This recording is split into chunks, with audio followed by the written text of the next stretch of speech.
Pemirsa, sebuah tambang sumur minyak tradisional di Bojonegoro, Jawa Timur terbakar. Api diduga berasal dari mesin penggerak untuk mengangkat minyak.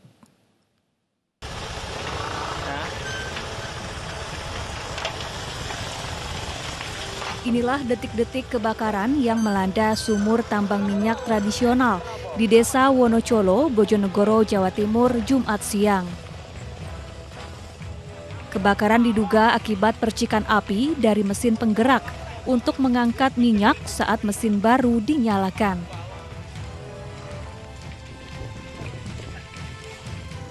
Api berhasil dipadamkan 3 jam kemudian oleh petugas pemadam kebakaran Kabupaten Bojonegoro dengan mengerahkan 3 mobil pemadam kebakaran. Satu sumur, tadi karena ada percikan dari knalpot sehingga membakar sumur itu. Untuk kerugiannya? Kerugiannya sekitar 150 juta, di mana 2 penggeraknya yang terbakar. 2 penggerak itu, Pak? Nggak ada korban jiwa, Pak? Tidak ada. Tidak ada korban jiwa dalam peristiwa kebakaran tambang minyak tradisional peninggalan Belanda ini. Namun kerugian ditaksir mencapai 150 juta rupiah. Dari Bojonegoro, Jawa Timur, Dedi Mahdi, iNews melaporkan. Kita ke informasi lain, pemirsa. Menteri Agama kembali mengeluarkan pernyataan kontroversial. Kali ini Menteri Agama Fahrul Razi menyebut paham radikalisme bisa masuk melalui orang-orang berpenampilan good looking.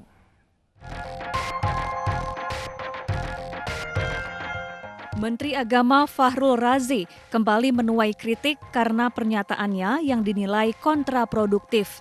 Kali ini Fahrul Razi menyebut paham radikalisme disebarkan dengan cara memasukkan orang-orang dengan good looking dan hafiz atau penghafal Al-Quran. Pernyataan Fahrul ini terlontar saat menjadi pembicara dalam kegiatan webinar bertajuk Strategi Menangkal Radikalisme pada Aparatur Sipil Negara. Dalam acara ini, Menteri Agama Fahrul Razi juga menegaskan penceramah-penceramah agama di instansi pemerintah harus dari kalangan pegawai. Cara masuk mereka gampang kalau saya lihat polanya. Pertama dikirimkan seorang anak ya yang good looking, penguasaan bahasa Arabnya bagus, hafiz begitu, mulai masuk, ikut-ikut jadi imam, lama-lama orang situ bersimpati, diangkat jadi ikut mengurus masjid. Kemudian mulai masuk temannya dan lain sebagainya. Mulai masuk ide-ide yang tadi kita takutkan. Sehingga memang kami, dan saya kira kami sepakat dengan Bapak Menteri Pan-RB juga, untuk mewaspadai sekali bahwa semua rumah-rumah ibadah di lingkungan institusi pemerintah, pengurusnya harus pegawai pemerintah. Tidak boleh ada masyarakat di situ ikut jadi pengurus. Namun pernyataan Menteri Agama ini menuai kritik. Wakil Ketua Majelis Ulama Indonesia Muhyiddin Junaidi menuntut Fahrul Razi menarik ucapannya. Menurut Muhyiddin, pernyataan Fahrul Razi sangat menyakitkan. Tim Liputan iNews melaporkan. Pemirsa, Menteri Agama kembali mengeluarkan statement kontroversial terkait radikalisme. Apa maksud dengan orang-orang good looking dan hafiz menurut Menteri Agama yang nanti akan dimasukkan pelan-pelan untuk menyebarkan paham radikalisme?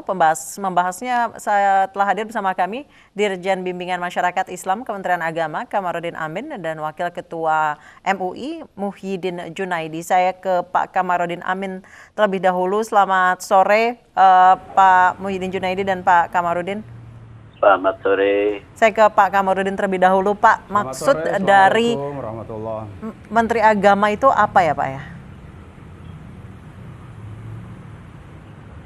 Ya, jadi pertama saya ingin menyampaikan bahwa Pak Menteri tidak mungkin bermaksud mengeneralisir ya atau menuduh sebuah komunitas tertentu.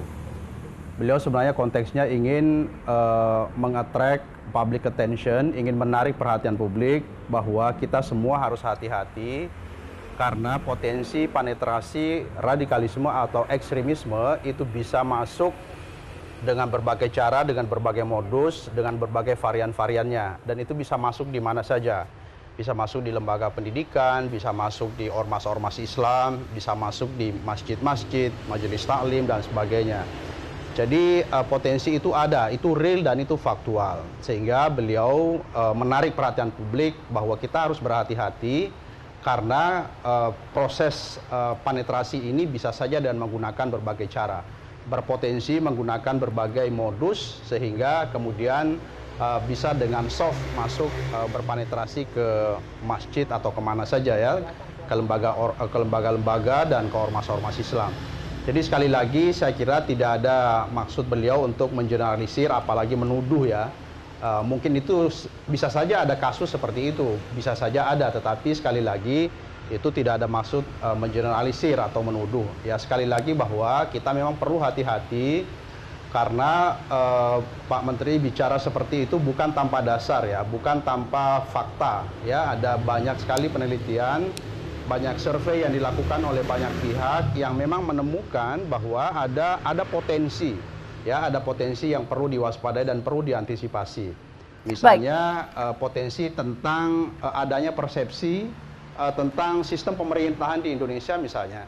Kalau kita bertanya atau kita katakanlah kita melihat hasil survei yang dilakukan oleh beberapa lembaga. Saya mengutip satu lembaga saja misalnya penelitian dilakukan oleh Center for the Study of Religion and Culture yang dilaksanakan dari UIN Jakarta misalnya menemukan bahwa di masjid-masjid di Jakarta saja itu ketika ditanya takmir masjidnya apakah Anda setuju misalnya dengan pemerintahan khilafah misalnya, itu ada yang mengatakan setuju.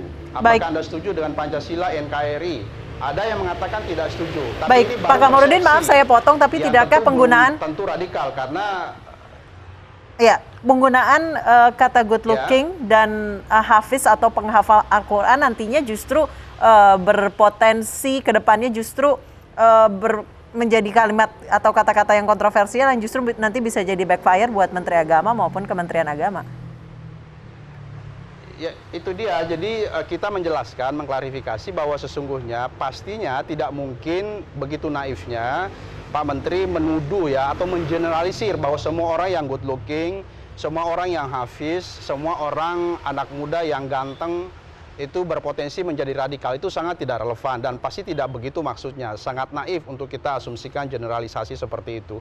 Mungkin saja ada kasus seperti itu, ya mungkin saja. Tetapi sekali lagi itu tidak bisa kita generalisir dan saya yakin beliau tidak bermaksud mengeneralisir. Seperti yang saya katakan tadi bahwa Pak Menteri itu sesungguhnya menarik perhatian publik. Hati-hati loh, ada fakta seperti ini, banyak survei seperti ini.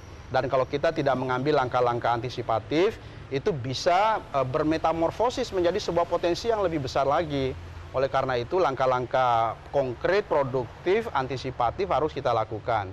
Oleh sebab itu, Kementerian Agama melakukan sejumlah aktivitas, program-program untuk melakukan pengarusutamaan pemahaman moderasi beragama di Indonesia yang sudah menjadi salah satu program rencana pembangunan jangka menengah nasional untuk meningkatkan pemahaman dan kualitas pengamalan agama di Indonesia, kerukunan umat beragama dan seterusnya. Jadi ini yang kita terus-menerus lakukan di Kementerian Agama. Kalau kita lihat program-program di Kementerian Agama, di seluruh Direktorat Jenderal itu sesungguhnya terdapat program yang merefleksikan tentang pengarusutamaan pemahaman agama yang moderat ini.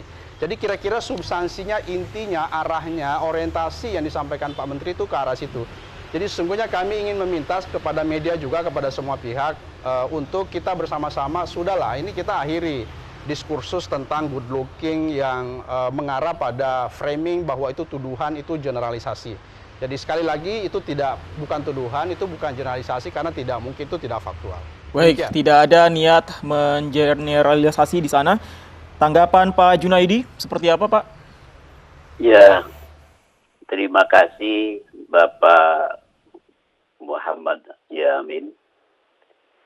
MUI menilai bahwa statement Menteri Agama Bapak Letnan Jenderal Fakhrul Razi berkaitan dengan good looking dan seterusnya itu sangat tendensius, provokatif, dan mencederai perasaan umat Islam yang merupakan mayoritas terbesar dari bangsa Indonesia, dan dapat dipahami bahwa kata hafidul Quran, memahami bahasa Arab, sebagai salah satu contoh dari mereka-mereka yang dianggap kelompok radikal atau the radical hardline groups of the Muslim community. Sangat menyedihkan, dari sejak Bapak Menteri diangkat sebagai Menteri Agama Republik Indonesia, selalu melontarkan isu-isu radikalisme, di mana tuduhannya adalah kepada umat Islam. Kalau kita lihat kata hafizul Quran, orang yang hafal Al-Quran dan memahami bahasa Arab itu seakan-akan ciri khas daripada kelompok radikal. Nah, ini tentu harus diklarifikasi dan ditarik oleh Bapak Menteri pernyataannya, karena telah menimbulkan pro kontra yang sedemikian luas.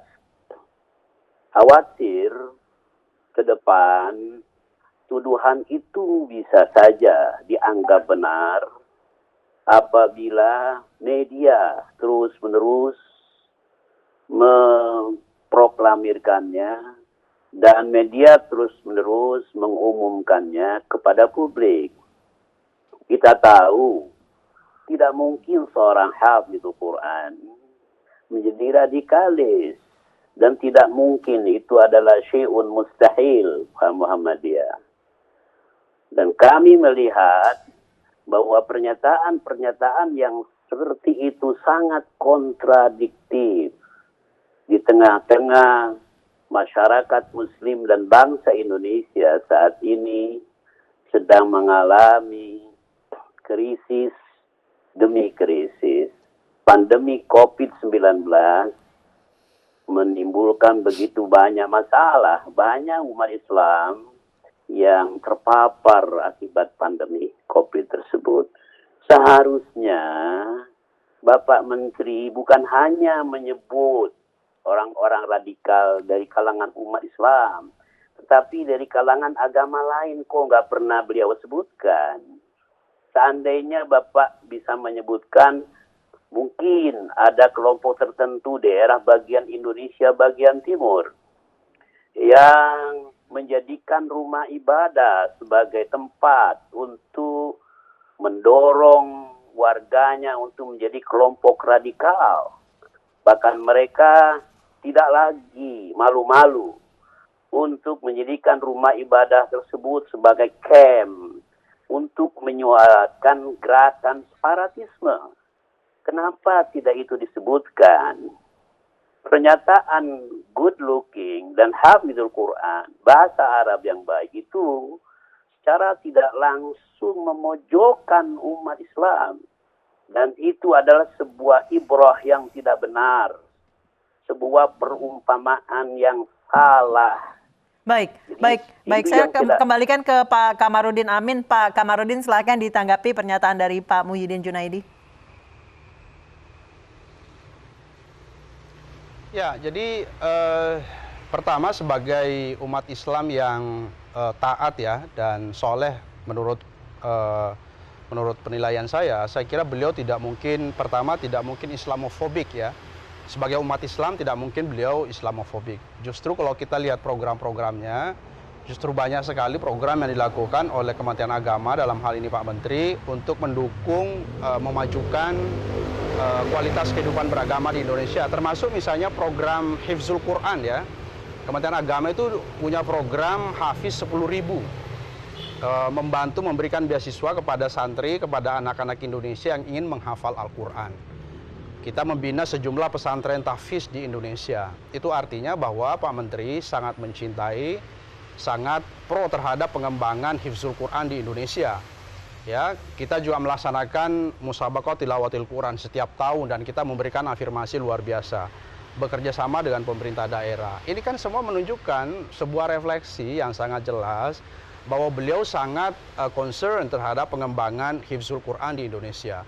Beliau sangat concern terhadap peningkatan kualitas kehidupan beragama di Indonesia. Beliau sangat concern terhadap peningkatan kualitas kehidupan antar dan intra umat beragama. Jadi semoga dan saya yakin, saya justru berharap pada seluruh kita, mari kita mencoba menanggapinya secara bijak, secara arif, ya sesama umat Islam, bahwa apalagi beliau konteksnya sesungguhnya hanya ingin melihat Indonesia ini aman, ya, ingin melihat Indonesia ini damai, ingin melihat umat beragama di Indonesia rukun, dan ingin melihat kita semua berkontribusi untuk kemajuan bangsa dan negara. Jadi konteksnya seperti itu. Saya kira kita jangan melihatnya secara parsial dan terlalu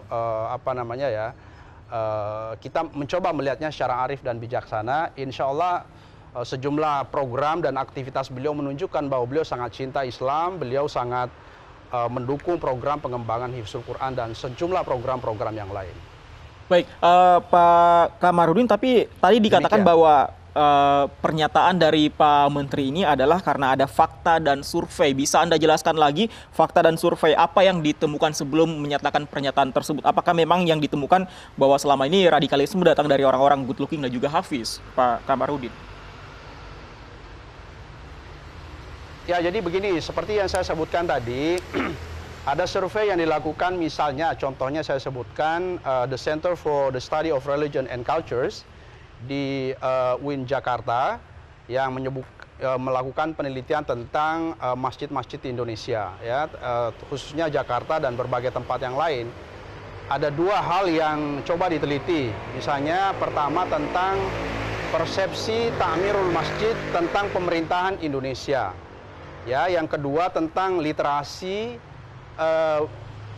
beragama atau faham keagamaan para takmirul masjid. Memang fakta yang ditemukan itu cukup memprihatinkan atau perlu langkah-langkah afirmatif, intervensi, ya, untuk bisa meningkatkan kapasitas dan kualitas mereka. Seperti yang saya katakan tadi, misalnya ketika pertanyaannya adalah apakah Anda setuju dengan pemerintahan Pancasila, Undang-Undang Dasar Negara Kesatuan Republik Indonesia? Ternyata presentasinya cukup memprihatinkan ketika ada yang mengatakan tidak setuju. Apakah Anda setuju dan khilafah Islamiyah? Mereka setuju gitu. Meskipun ini persepsi, ya, meskipun ini persepsi, tapi sekali lagi, kalau persepsi ini dibiarkan, kalau persepsi ini tidak dilakukan langkah-langkah afirmatif untuk mencegahnya, itu bisa bermetamorfosis menjadi sebuah gerakan, ya, bisa menjadi sebuah aksi. Oleh karena itu, kita harus melakukan langkah-langkah afirmatif untuk membina ini. Oleh karena itu, kalau kita lihat program-program di Kementerian Agama, itu banyak sekali yang dilakukan untuk takmirul masjid ini. Begitu juga tentang literasi keberagamaan para takmirul masjid kita. Itu juga ternyata, mohon maaf, hasil survei itu menunjukkan bahwa tidak memadai pengetahuan keagamaan mereka, ya. Meskipun sebagian besar oke, tapi banyak juga atau ada beberapa yang memprihatinkan. Oleh karena itu, ini semua adalah fakta, ini semua adalah sesuatu yang harus disikapi. Nah, Menteri Agama sebagai penanggung jawab atau yang diberi amanah oleh negara ini untuk mengurus kualitas kehidupan beragama di Indonesia, tentu merasa bertanggung jawab dan tentu merasa sangat sensitif terhadap potensi-potensi seperti ini.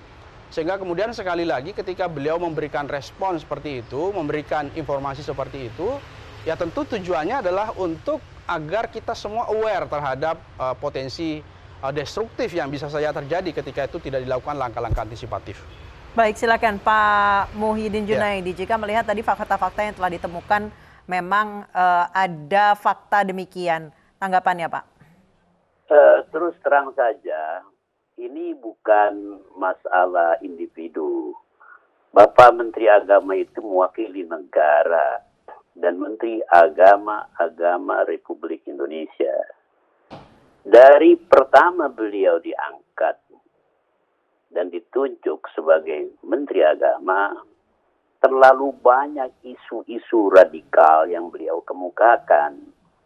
Kecenderungannya setiap berbicara masalah radikal, yang ditunjuk adalah umat Islam. Kalau Bapak Komarudin mengatakan beliau tidak Islamofobi, saya tidak menuduh beliau Islamofobi. Tapi the fact and reality, he always talk about radicalism is the Muslim community. Itu masalahnya. Kita tahu bahwa Indonesia merupakan role model dari wasatiyatul Islam, Islam moderat. dan Indonesia itu surganya bagi agama-agama samawi dan non-samawi di dunia ini. Betapa tidak demokratisnya negara ini. Lihat saudara-saudara kita yang beragama Hindu, pada saat mereka merayakan Hari Nyepi, mereka itu diberikan begitu banyak kekuasaan sampai airport pun ya ditutup, TV pun tidak dihidupkan. Coba dicari di dunia ini sebuah negara di mana mayoritas penduduknya adalah Hindu, mereka umat Hindunya mendapatkan ya fasilitas yang sedemikian melimpah dari negaranya. Subhanallah, hanya ada di Indonesia. Tradisi Nyepi di Hindu memang hanya ada di Bali, Pak. Ya, memang itulah, tidak ada itu di Hindu di India. Mereka hari-hari agama pun tetap rumah-rumah dan toko-toko, rumah ibadah itu tetap dibuka. Tetapi di Indonesia ditutup. Kenapa? Kan kita pada hari raya itu banyak juga toko yang dibuka dan tidak ada pemaksaan bagi umat yang lain untuk menutup toko-toko mereka. Itu bukti bahwa Indonesia sangat moderat. Nah, kalau contohnya adalah Pak Menteri memang orang Muslim yang sejati, mudah-mudahan. Tapi kalau dia Muslim sejati, dia tidak selalu memiliki negative thinking about the Muslim community. Harusnya itu direfleksikan dalam pernyataan beliau. Bukan oke, saya keluarga Muslim, mungkin hafal Al-Quran, baik dan Pak, lain sebagainya. Baik Pak Junaidi, saya langsung ke Pak Kamarudin, silakan Pak. Ya, jadi seperti yang saya sampaikan tadi, sebenarnya saya mengajak kita semua ya untuk melihat substansi dan tujuan daripada apa yang disampaikan Pak Menteri tadi itu. Sekali lagi, beliau sesungguhnya mengajak kita untuk lebih hati-hati, mengajak kita untuk lebih antisipatif, mengajak kita untuk melakukan langkah-langkah produktif agar potensi yang ada di Indonesia ini tidak menjadi lebih besar lagi. Meskipun sebenarnya kalau kita boleh menyampaikan, kita itu sesungguhnya umat Islam Indonesia patut berbangga ya. Karena Indonesia sebagai negara yang paling diverse ya, the most diverse country in the world, saya kira, termasuk negara yang paling plural, yang paling majemuk, tapi kondisi sosial, politik, keagamaan kita juga di antara yang paling stabil. Kalau kita bandingkan dengan negara-negara Timur Tengah, negara-negara Muslim, bahkan negara Eropa, Barat, Amerika sekalipun, sesungguhnya Indonesia ini luar biasa dan itu tidak lepas dari kontribusi umat Islam Indonesia yang mayoritas di negeri ini. Jadi umat Islam Indonesia secara umum, dan ini saya kira secara empiris dan ini pengakuan global, saya yakin bahwa Indonesia adalah model artikulasi keberagamaan Islam Indonesia yang paling ideal menurut saya di seluruh Indonesia, di seluruh dunia ya. Jadi kalau kita lihat artikulasi keberagamaan Islam Indonesia itu sangat mengagumkan, sangat luar biasa.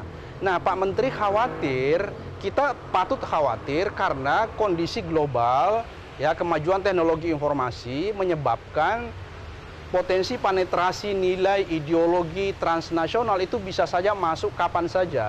Dan itu bisa menyasar siapapun, termasuk kaum milenial, termasuk kita semua. Oleh karena itu, sekali lagi substansinya, arahnya, ya, Pak Menteri menyampaikan ini sesungguhnya memberikan warning kepada kita. Ayo dong kita hati-hati, ada fakta di lapangan yang patut kita antisipasi. Ke arah situlah saya yakin kalau kita semua menggunakan nurani ya, dengan hati yang jernih, dengan hati yang bersih. Sayang sekali kita dibatasi oleh waktu. Saya yakin apalagi sayang sekali Pak Kamarudin Amin. Terima kasih. Dan juga Pak Muhyiddin Junaidi, kita harapkan ini menjadi pelajaran dan juga menjadi himbauan dan tidak ada kesalahpahaman untuk semua pihak. Terima kasih Bapak-Bapak sudah bergabung bersama kami di Anju Sore. Selamat sore. Pemirsa, Kejaksaan Agung menangkap mantan Dirut Transjakarta Doni Andi Sarmedi Saragi. Informasi selengkapnya akan kami hadirkan usai jeda berikut, tetap di Anju Sore.